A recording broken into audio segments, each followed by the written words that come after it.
Hey everyone, welcome to 2024 and a new year of Capital City News. I'm your host, Yusuf Mong, and this is your best way to stay informed and engaged with Salt Lake City government. 2024 has already been quite a year. I'm trying to work on one of my resolutions, and that's to get better at public speaking. Otherwise, we've also had an inauguration with 4 newly elected city council members and our mayor taking the oath of office. We'll be speaking to one of those newly elected officials later on in this episode.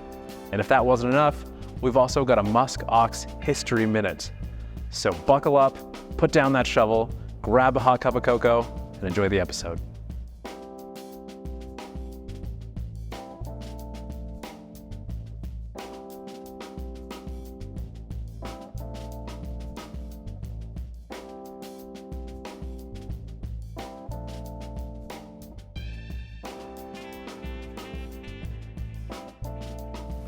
The opportunities we have are incredible, but they need not be overwhelming. The challenges we face are difficult, but we need not be intimidated.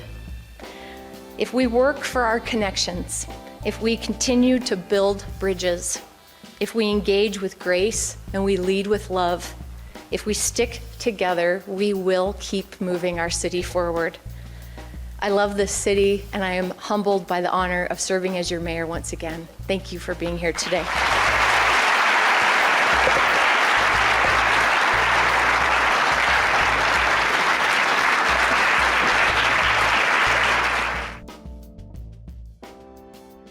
Tell me about your shop and why you chose Salt Lake City, especially up here in the beautiful avenues. So my company is called Worthwhile Media, and we're a podcast production agency. And before we had a studio, we were just remote. And I had worked years in LA as a podcast producer on like celebrity shows, learned so much. But there was a moment where I was like, I'm a little tired. I think I'll go hang out somewhere slightly less wild. And Salt Lake City was somewhere that I had friends and family. So I got here 5 years ago, no idea how long I would be here or what the future was. And literally, because Salt Lake has been so warm and welcoming and such a great place to build a small business, like without me planning it, I grew an agency. And when the opportunity came to have a brick and mortar studio, like it literally fell out of the sky into my lap. And I live in the Avenues. I'm obsessed. I love this neighborhood. And I walked by this location one day while it was under construction.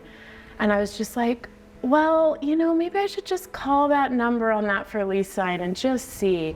And one thing led to another. And a year and a half ago, we moved in, and it's been so transformative to be part of a community, like an actual small city. And the Avenues to me is just like the most welcoming, warm neighborhood. And I wanted to be able to bring clients to a neighborhood like the Avenues. It's so close to the airport in downtown, but they can just come and feel like they're at home. That's what I want people to feel in a studio. Like you're at home, you're safe, you can talk, take some time. You've succeeded.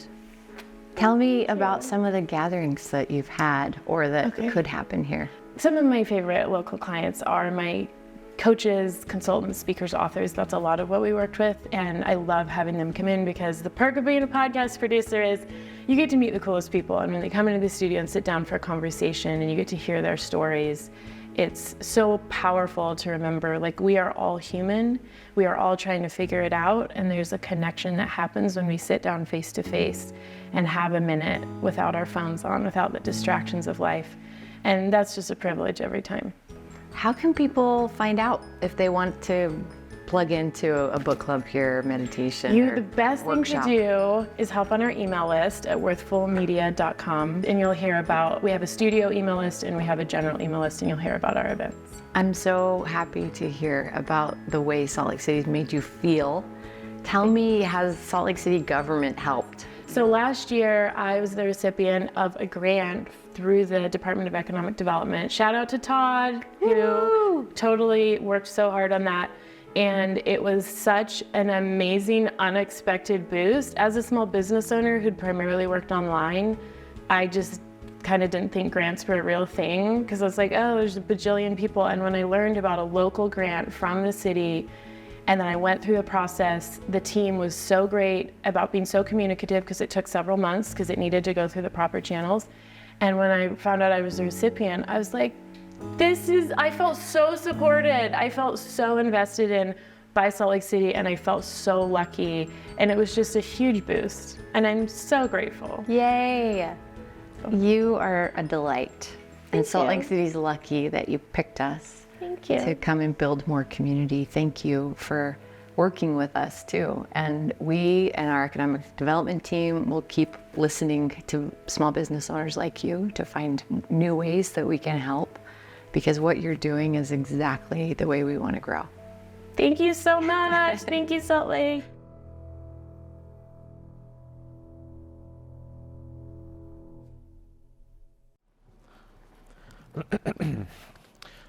Thank you for your time. I actually have a few questions for Councilmember Eva López Chávez. Can you tell me a little bit about yourself and what you're trying to accomplish here at the City Council? But most importantly, what's your favorite type of ice cream? My favorite ice cream is called mamey, and it's this delicious fruit related to the papaya that you find in Mexico. And you can buy that at Rancho Market on our west side. It's delicious. I'm Eva López Chávez. I'm the newly elected council member of District 4. District 4 is from South Temple to 8th South, 4th West to University Street.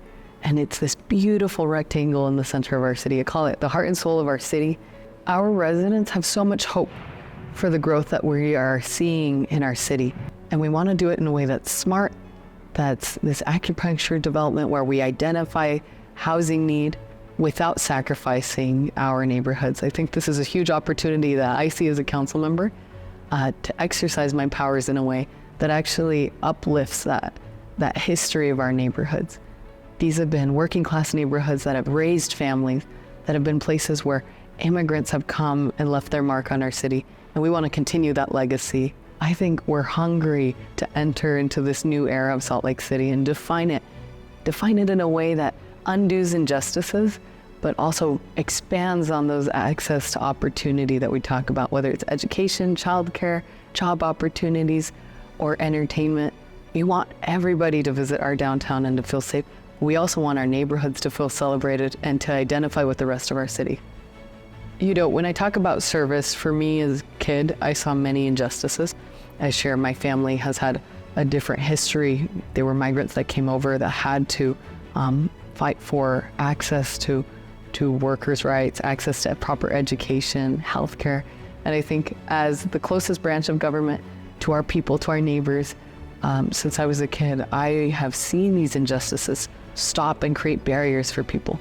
When I came back to Salt Lake City, I was the first one to be born stateside. I was born in Salt Lake City.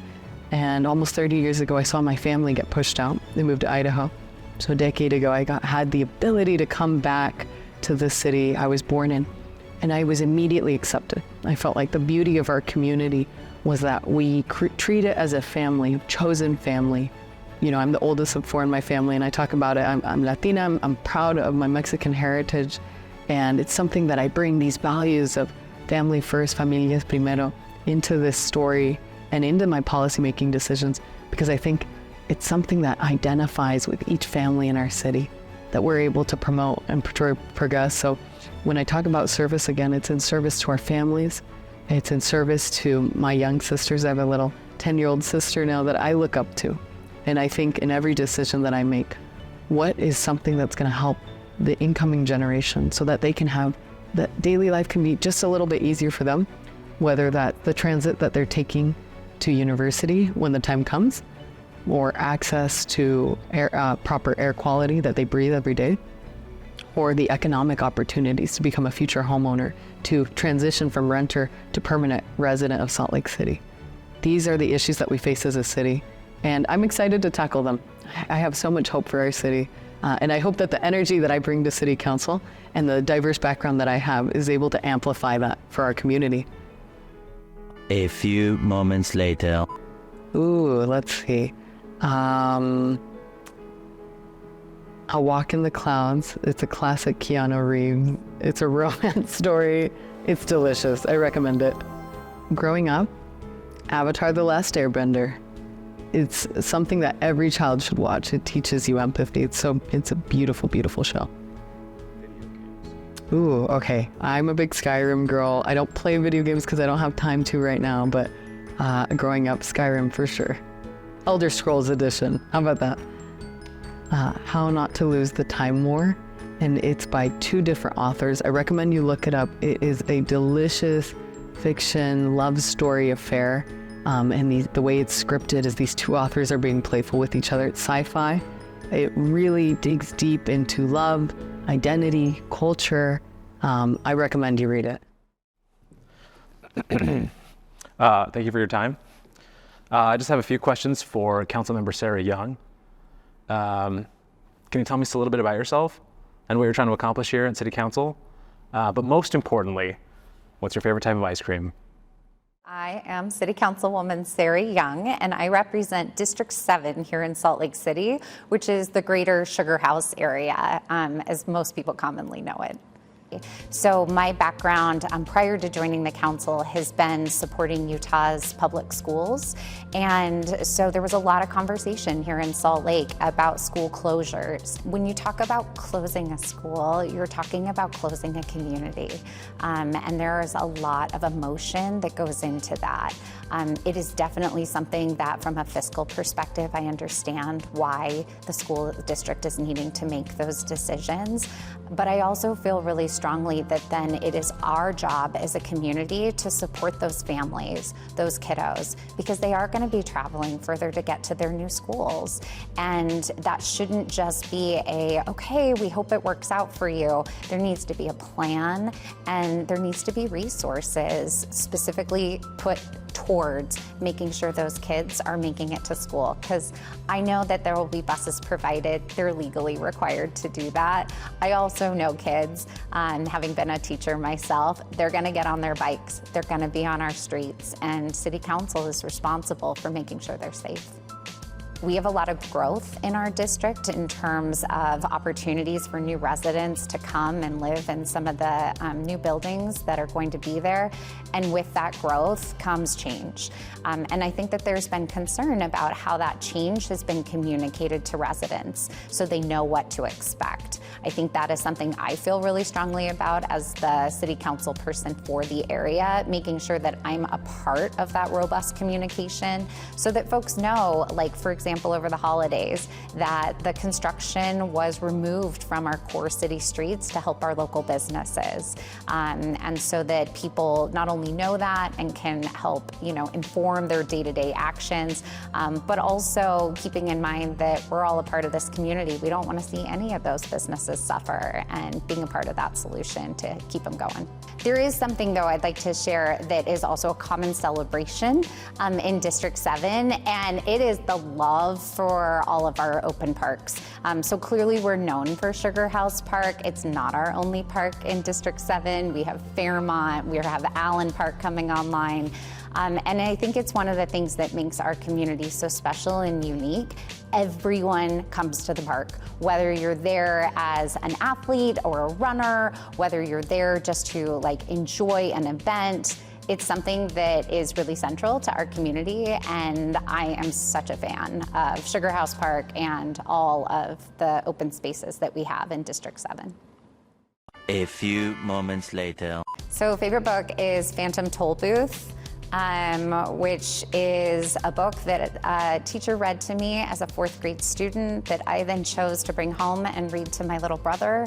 And my very first year of being a teacher, my now adult brother gifted that back to me to make sure that I had it in my classroom for kids. It just is a book that has always resonated with me in terms of curiosity and also thinking beyond the normal.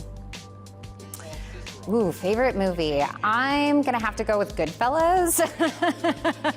So how can you not choose Ray Liotta? So I think for one of the things that's always interesting to me is movies that are about communities. In this case, an illegal kind of community is the focus, but I am always interested in those relationships and how they're portrayed on screen. So I'm gonna have to go with Bruno Mars, and I'm gonna harken back to maybe a little more vintage Bruno Mars.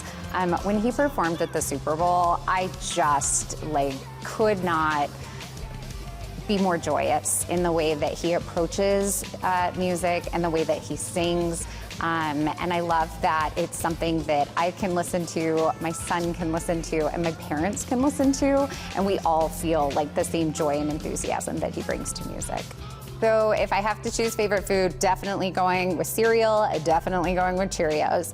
I am not good in the kitchen. I've tried my very best, and for some reason, me and recipes, we just disagree. But cereal's hard to mess up, and when you talk about my favorite cereal, it's gotta be Cheerios because it tastes like cardboard, which is a deterrent to some, but for some reason makes me love it that much more. Don't you just hate it when you're trying to dig out a cellar in your new house and run into a petrified animal skull? Well, that's what happened to former Mayor Robert Baskin in 1871. In this week's History Minute, we take a look at Baskin's musk ox and a time when the Salt Lake Valley was just Lake Bonneville.